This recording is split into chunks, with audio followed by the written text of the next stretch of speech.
কাছে মূল্যায়নের বা ওজন আল্লাহ দুই জিনিস দিয়ে আমাদেরকে মাপবেন। ওজন করবেন, ওজন। আর কোন জিনিস দিয়ে আল্লাহ আমাদেরকে ওয়েট করবেন না, আর কোন জিনিস দিয়ে আল্লাহ আমাদেরকে ওজন করবেন না। দুই জিনিস দিয়ে ওজন করবেন। ভালো মতে বোঝা। দুনিয়াওয়ালা মানুষকে ওয়েট করে, ওজন করে, মূল্যায়ন করে বিভিন্ন জিনিসের মাধ্যমে, যার যেটা বুঝে আসে ওটা দিয়ে মূল্যায়ন করে। কিন্তু আল্লাহ মূল্যায়ন করবেন শুধু দুই জিনিস দিয়া, ঈমান দিয়া, আমল দিয়া। ঈমান দিয়া আর কি দিয়া? আমল দিয়া। আর মানুষের মূল্যায়ন অতক্ষণ আপনার ভিতরে ওজনের বস্তু আছে যত, ওজনের বস্তু নাই আপনার কোনো মূল্য নেই।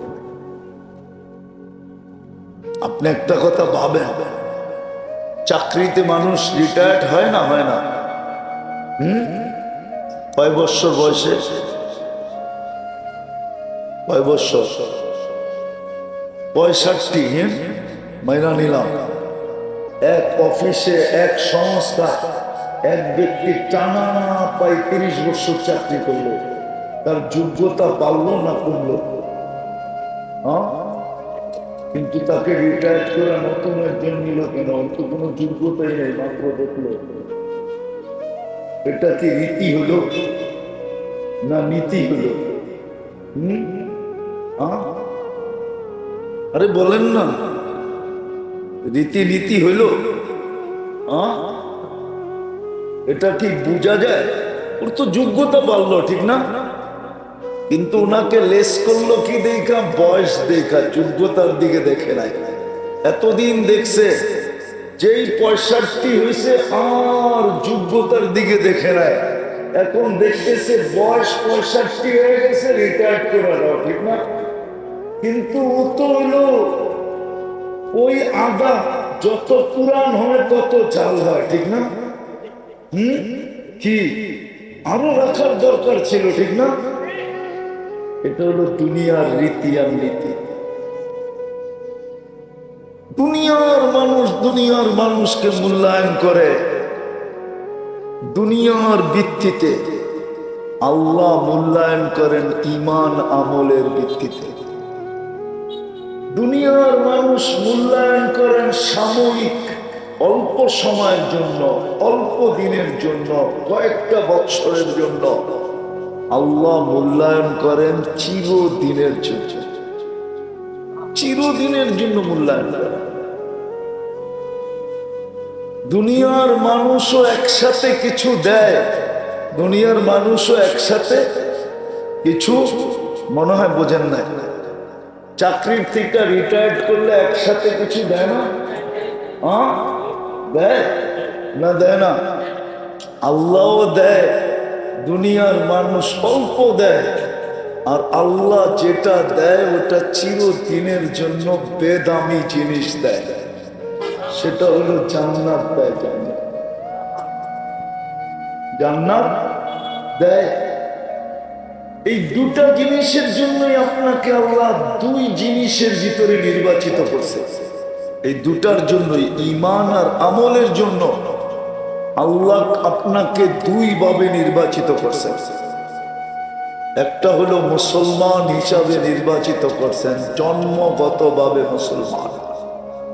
জন্মগতভাবে কি আমরা মুসলমান কি হিসাবে?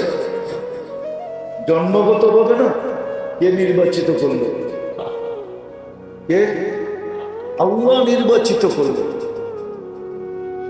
আবারও বলতেছি, ওই দুটার জন্য আল্লাহ দুই ভাবে আমাদেরকে নির্বাচিত করছেন, একটা ঈমান, একটা আমল। মুসলমান হিসাবে আল্লাহ আমাদেরকে নির্বাচিত করছেন, জন্মগতভাবে মুসলমান।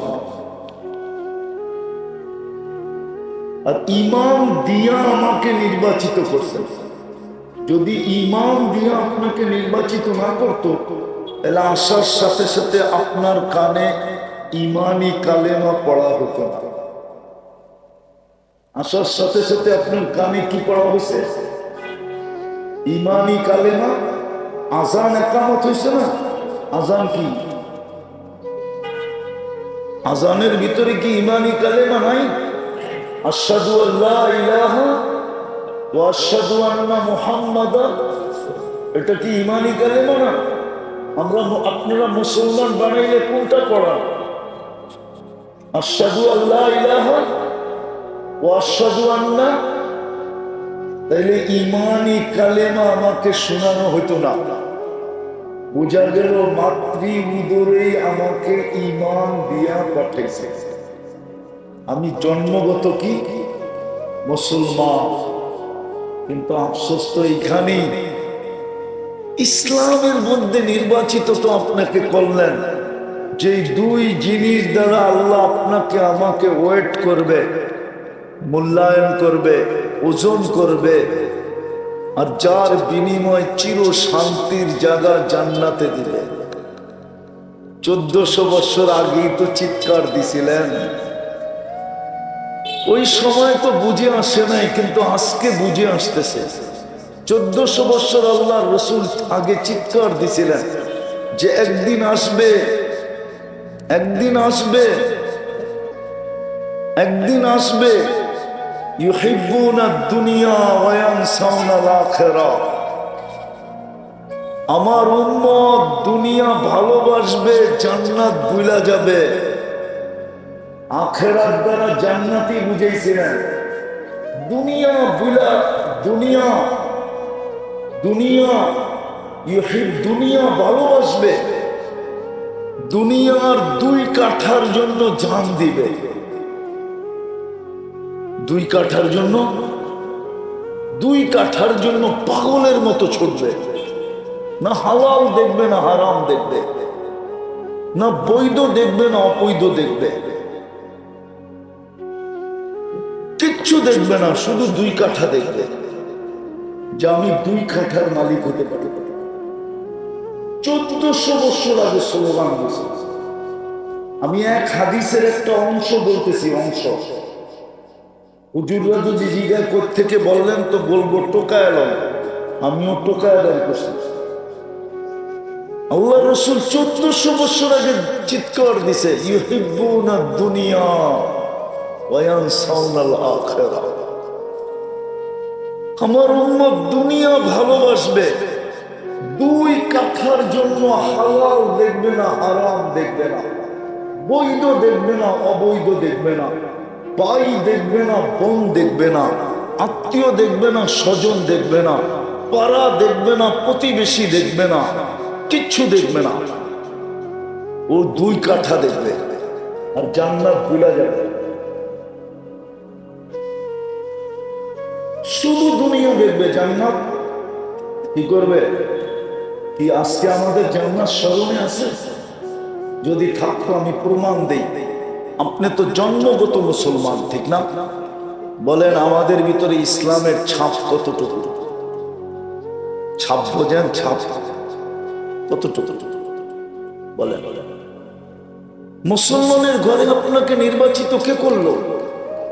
হ্যাঁ হ্যাঁ, কে করলো? রাগ হয় না, কিন্তু রাগ হয়ে যাবে। আমি একটা জিনিস বোঝানোর জন্য বলবো না, আবার কোন দিকে চলে যায়, ঠিক না? গাজীপুর তো এমনি ভয় পাইতেছি। বলবো একটু বোঝানোর জন্য। আপনাকে মুসলমান করে নির্বাচিত করলো কে? আপনি তো নির্বাচিত, ঠিক না? নির্বাচিত, ঠিক না? এই পোস্টারে যত মেহমানের নাম আছে দেখেন তো গোড়া, ওনারা তো এখনো নির্বাচিত হয় না, নির্বাচিত হওয়ার জন্য চেষ্টা করতেছে, ঠিক না? কি নির্বাচিত হওয়ার জন্য চেষ্টা, তাও দুনিয়ায়। আর আপনি নির্বাচিত কার পক্ষ থেকে?